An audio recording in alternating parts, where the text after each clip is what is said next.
morning, Steve Reed with the morning grain comments. Well, markets right now are mixed with soybeans unchanged at $10 on the March, corn unchanged at $4.40 on the March, and wheat up a nickel at $5.62. Stock market's a little bit lower, gold's a little bit lower, crude's a little bit higher, and gold's a little bit higher. I think the big news over the weekend was the collapse of the Syrian government, overthrown by Al-Qaeda-backed rebels.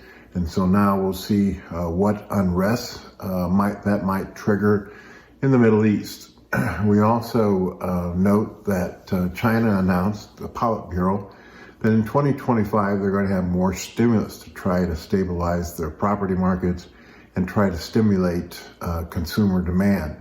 The Chinese also, central bank, talked about loosening some of their monetary policy. And the central bank in November was back buying gold after a 6-month pause.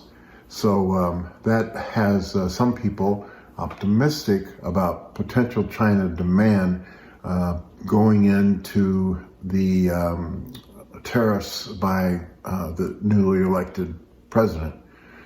Mexico and Canada are both trying to figure out ways to get around or avoid or even encourage the president not to have a 25% tariff on their imported goods.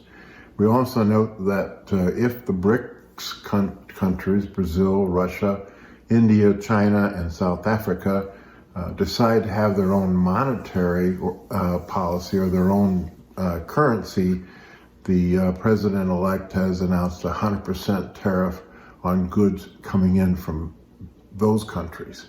So a lot of uncertainty going on between now and Inauguration Day and what happens that first day after the president-elect takes office. So in the grains, tomorrow we have a USDA report. Not much changes are expected in the soybean complex. They could increase soybean oil exports.